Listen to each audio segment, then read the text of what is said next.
As always, I think there is one set of numbers that really tell us what's happening in the election. Now, I showed you last night, particularly the question in Queensland. You see there's been a change in the primary vote. You know that there has not been a change in two-party preferred. Put simply, why statistically is that the case? If there is a 2-point change, why is two-party not changed at all? It's because the Greens vote has gone back up to 11%, and those preferences will then flow back to Labor. OK, cool. Also worth having a look at here is your preferred Prime Minister. Still, clear majority, but there is one person moving up and one person basically level, let's be honest here. Also worth having a look at here is the perception of who's going to win. Now, I find this question, to be honest, a little bit murky, only because is that a question of if you had 100 people in a room, who do they think would win, or is it because the passion is stronger on coalition voters that they will win, that you get that result? I think it's really about their expectation as to how they're seeing the debates, how they're seeing the campaign unfold, and what they think is going to be the outcome. It's not necessarily the way they're going to vote, but it's what they're seeing and what they're sensing. And there is that now strong expectation that Tony Abbott is going to win. Now, there are a couple of other numbers, but I think this is the story of the election. Remember, you can't deny, and you would be a fool to suggest it, that the game changer, of course, is Kevin Rudd coming back because they've gone from 100 points down to now 10 points down, OK? Not winning, but yes, there's been a massive jump up of 90, but so what? We are where we are. And when Kevin Rudd was reinstalled as Prime Minister, or rather, when he took the job from Julia Gillard, let's not use the BS language, 28% of people were uncommitted whether Kevin Rudd was doing a good job, bad job. That number went down to 21, went down to 17, went down to 15, went down to 13. Today, 48% of people are dissatisfied, 39% are satisfied, all bar 1% of people who have made their mind up since Kevin Rudd came back have broken negatively. Put that together with Queensland, and Adam, that's the election. Yeah, no, that's certainly right. It certainly fits with the theory that the longer that people look at Kevin Rudd back in the job, the less they like him. And so this is very bad news for Labor, and I guess it does support the decision of Rudd to go early. Well, and can I say too, is that more people are disapproving of Kevin Rudd than are approving, 48-39. Yes, Tony Abbott still has the high negative at 52. He's down from 56, but undecided about him, and understandably, he's been there for 6 years. 9, 9, 9, 10, 10. So that's where we are. John, that is the story of the election, because the House was bet on Kevin Rudd. It was Kevin Rudd will nail it in Queensland to compensate for New South Wales. He's losing New South Wales, losing Victoria, and if you make your mind up by a huge margin, it's I don't like what I see. Well, we've talked about, I've always thought what we talked about 2 months ago, this was about getting Kevin Rudd in, the whole save the furniture thing, get the Labor primary vote up so they don't have a catastrophic election defeat, and that's what he said on day one.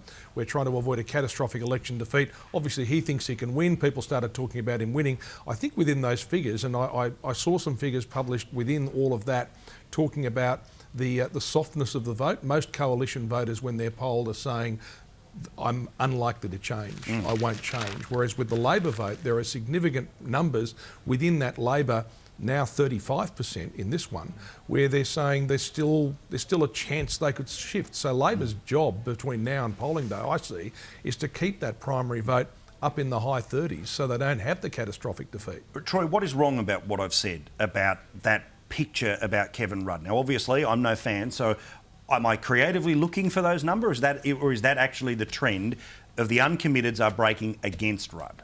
No, that's the trend. It's a worrying trend for anybody in the Labor camp. The campaign does seem to be flagging or stalling a bit, and the Labor vote is coming off from what it was a few weeks ago. So we can now see with all the major polls, Labor is either on 48 or 49 of the two-party preferred vote, and that would give Abbott a majority if the election was held now. Now, can you give me an idea about the Queensland question? We emailed about this a couple of days ago, but I putting a lot in the stock of what happened in the Nielsen poll that broke down state by state, and also the Galaxy poll that went state by state. Again, for Kevin Rudd to win, he has to do better than 2010 by some margin in Queensland. Is he doing better than 2010? Well, I think what's happened in Queensland is that Labor was looking at losing 7 of its 8 seats only a few months ago. The Labor people in Queensland are pretty confident they're going to hold almost all of those. The question is now how many they can win. They're not getting the big swings at the moment that they were getting a few weeks ago.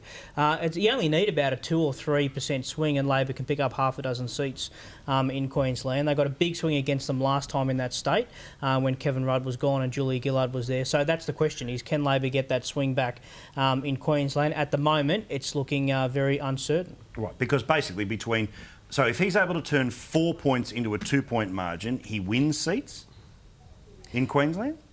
A deficit of that much? Well, I think the swing in Queensland, and I'll stand corrected, it was about 5 or 6% on a two-party preferred basis last time. He's only got to get it back half of that, and he can win about 4 or 5 seats. Right, okay. So it's still a good opportunity for him in Just on Queensland. the Queensland issue, can I just ask a question? Why do we assume that Queenslanders are so stupid that they will vote for vote for Labor just because Rudd's back? Because any other person from Victoria or New South Wales or Western Australia, I mean, people aren't going to vote for a party just because the Prime Minister happens to be from there. I mean, surely that assumes Queensland... I agree. And the only thing that I was going to say, I agree. The only reason I'm singling out Queensland is because Queensland's the game. Queensland is the only chance, because even Victoria, as we saw in Nielsen, is 51-49, isn't it, John? Yeah, that's right. I think the argument might be, I think the Labor Party argument might be that last time a lot of Queenslanders voted against Labor because of Julia Gillard, and that they're going to come back into the fold. But he's not even improving on the Gillard position. Yeah, that's right. I mean, the other interesting thing too is you talk about New South Wales. I see Troy was writing about some of those seats in New South Wales, which Labor maybe a couple of weeks ago thought they could actually pick up some of those seats which are on a very tight margin. But you're suggesting now that that's starting to drift away? I think there's only about 4 or 5 seats in Western Sydney that are in question, but they're pretty confident there they can probably hold those. But the question again remains Queensland. It's not looking as good as it used to. Just quickly on Adam's point, remember Kevin Rudd won a whole swag of seats in Queensland in 2007. Seats that Labor hadn't won for a very long time. Queenslanders generally are seen as more parochial, or they want their man in the lodge. So that's the theory behind it, that Kevin Rudd would boost Labor's vote. But at the moment, it's not translating in that way. So you're exactly right to pick that up. So I mean, I just want to game something out here, because it's easy to say, okay, well, there's the trend, therefore the trend will continue. And John, you've seen plenty of elections where the numbers can change, and can change on catastrophic incidences. But of course, the skill of Tony Abbott is small target, don't make the mistake. And yes, while there's the chipping away about costings and there's all the rest of it, unless there is that literally, dropping a baby sort of moment, there's not that jolting, geez, this is all a bit weird, I don't know if I want this bloke to be Prime Minister. That said, what can Labor do to change the momentum? Do they solidify around one message? What's the message? What the hell do they have to do? Because I get the feeling, based off momentum, this week is championship quarter for Tony Abbott. If he can nail this week, then he can almost small target for the next 4. I don't know what they do. Because you talk about turnarounds. I mean, Tony Abbott was there when John Hewson was a long way in front and Paul Keating turned it around. Paul Keating was Paul Keating. John Hewson had a fight back package, which wasn't just the GST. It was $5 an hour youth wages. It was big cuts to public service. It was a whole range of things. He was alienating virtually every interest group in the country, and Paul Keating campaigned on that and turned things around. I just don't see. I can't see what Kevin Rudd can do. So again, let's look at it through Kevin's eyes. Obviously, the plan is about trying to create a seed of doubt, create some sort of doubt about not just the inevitability of Tony Abbott's victory, but what will they do in government. Is that what they have to keep doing, Adam, or do they have to start saying, what will we do if you give us 3 more years? Well, I think so. Look, I mean, I think the strategy that Labor is pursuing is to scare people about the so-called cuts to the bone. I mean, they make fun of the Liberals about sloganeering, but they're always going on about cuts to the bone. That's another slogan. Look, I think that's their best bet, but the real point is that it's not working. I mean, Tony Abbott's been opposition leader for a long time. People are used to him and they know what he's like. He's also been a minister in government for a long time, and he never really cut to the bone then at all. So yeah. I mean, I think the GST scare, as often as Joe Hockey opens the door and lets little things happen, basically I think it only hits people who learn about politics via what gets dropped in their letterbox, because I don't know. But again, Troy, what is the thing that Rudd has to do? Does he have to solidify behind one message to bash, bash, bash, or what does he have to do? Well, I think that in 1993 with Keating and in 2004 with Howard and 98 with Howard, those two Prime Ministers were behind at this cycle of the election campaign that they went on to win. So it's not impossible for Labor to recover, but at the moment it's looking very grim, you'd have to say.